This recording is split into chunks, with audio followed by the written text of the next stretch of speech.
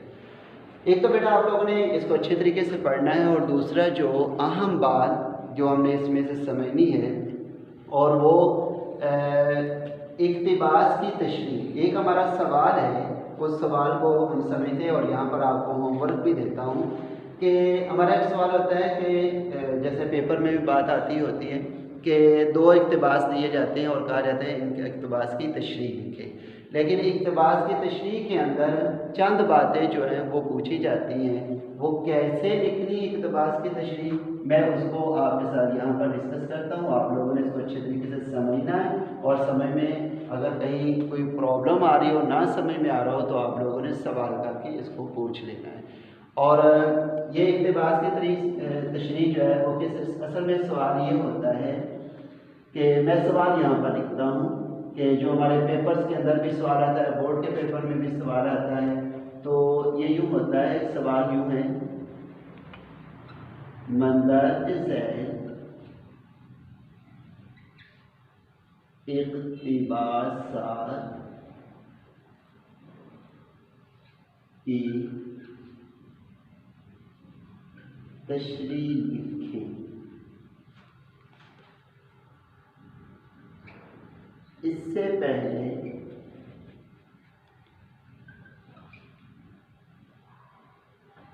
حوالہ متن، مصنف کا نام اور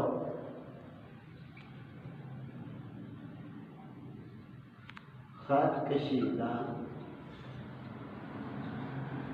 الفاظ کے معانی لکھیں.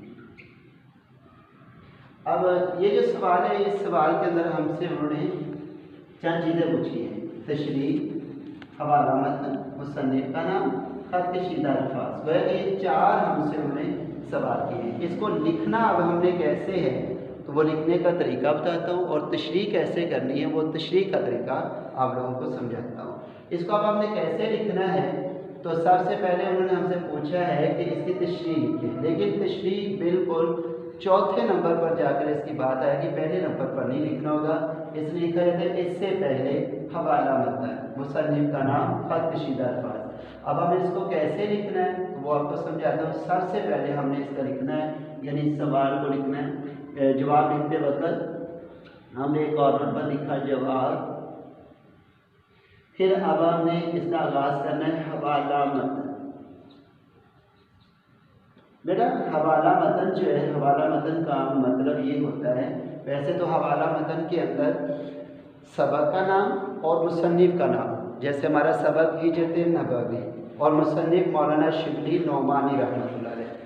اگر جسٹ ہم حوالہ متن کی بات کریں تو حوالہ متن میں مصنف کا نام بھی آتا ہے، سبق کا نام بھی آتا ہے.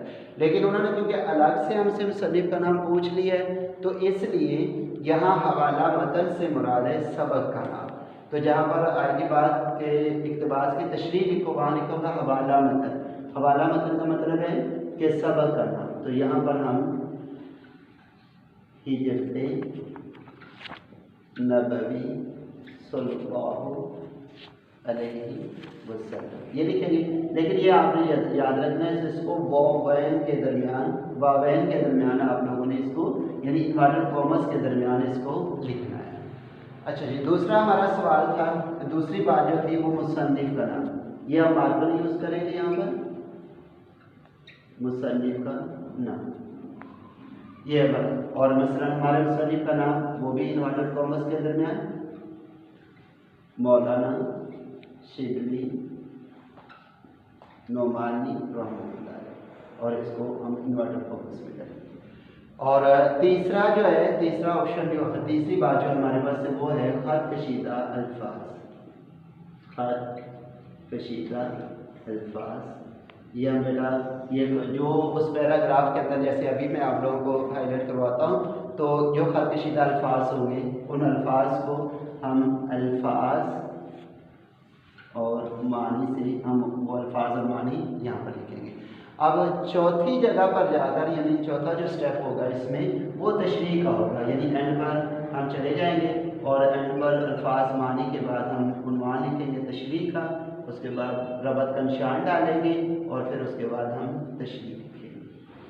تو اس طریقے سے یہ لکھنے کا انداز ہمارا ہونا چاہیے، سب سے پہلے حوالہ متن، پھر مصنف کا نام، پھر خط کشیدہ الفاظ اور پھر تشریح۔ اور یہاں پر آپ نے مارکر یوز کرنا ہے، حوالہ متن کو لکھتے ہوئے مصنف کا نام، خط کشیدہ الفاظ یہ لکھتے وقت اور تشریح کے یہ الفاظ لکھتے وقت آپ لوگوں نے مارکر یوز کرنی ہے، اور یہ آپ لوگوں نے پین یا پوائنٹر وغیرہ یوز کرنی، بال پین وغیرہ وہ یوز نہیں کرنی آپ لوگوں نے۔